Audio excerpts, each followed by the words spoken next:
আমাদের সবাইকে সজাগ থাকতে হবে, আমাকে সজাগ থাকবে ইনশাআল্লাহ।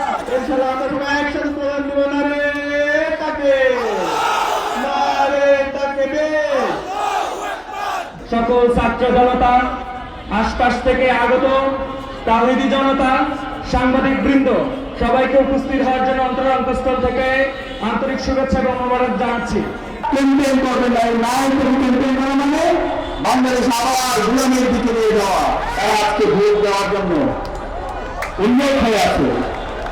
আমরা দেখতে পাচ্ছি নির্বাচন কমিশনার মানুষের উসমান হাতে আমাদেরকে যে সিলসিলা দেখিয়ে নিয়েছেন, আধিপত্যবাদের বিরুদ্ধে কথা বলা, আগ্রাসনের বিরুদ্ধে কথা বলা, সেই শহীদ উসমান হাদির যে লড়াই, সে লড়াই চালিয়ে যাওয়া। এই মানে বাংলাদেশের নির্বাচন আন্দোলনে খুনে হাসিনা এবং তার পেছনে যে ফোন আইনগত কর্মকাণ্ড রয়েছে সেটাকে সামনে উৎপাদন করা। এ মানে বাংলাদেশে গণতান্ত্রিক ধারা অব্যাহত রাখা। এ মানে বাংলাদেশে আগামী 100 বছরের রাজনীতি নির্মাণ করা। এ মানে বাংলাদেশে গণতন্ত্রের ধারা অব্যাহত রাখা। সুতরাং এই ন্যায়ের পক্ষে আপনারা ক্যাম্পেইন করবেন না। এই ন্যায় ক্যাম্পেইন করা মানে বাংলাদেশ আবার গুলামের দিকে নিয়ে যাওয়া। আমরা আপনাদেরকে এই গুলামের দিকে যেতে আমরা দেব না। একই সাথে আমরা আজকে দেখতে পাচ্ছি বাংলাদেশের মানুষরা, সর্বস্তরের নাগরিকরা, তারা আজকে ভোট দেওয়ার জন্য উন্নত হয়ে আছে। আমরা দেখতে পাচ্ছি নির্বাচন কমিশন, তারা বিভিন্ন আইনিয়াকে নিয়ে তারা একটা দলের পক্ষে এবং ওই দলকে ক্ষমতায় নিয়ে আসার জন্য বিভিন্ন অপপ্রয়াস শুরু করেছে।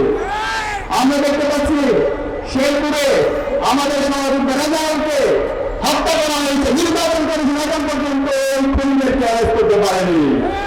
এই খুনিদেরকে তারা অগ্রিম জামিন দিয়ে দিয়েছে।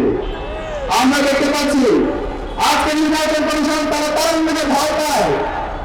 নির্বাচন কমিশন বিএনসিসি যে ক্যাডারদেরকে নির্বাচনে ডিউটি পালন করার জন্য দায়িত্ব দেওয়া হয়েছিল, তারা ওই বিএনপির অভিযোগের ভিত্তিতে বিএনপি সদস্যদেরকে নির্বাচনকালীন সময় দায়িত্ব পালন থেকে তাদেরকে বাতিল করা হয়েছে, বাদ দেওয়া হয়েছে।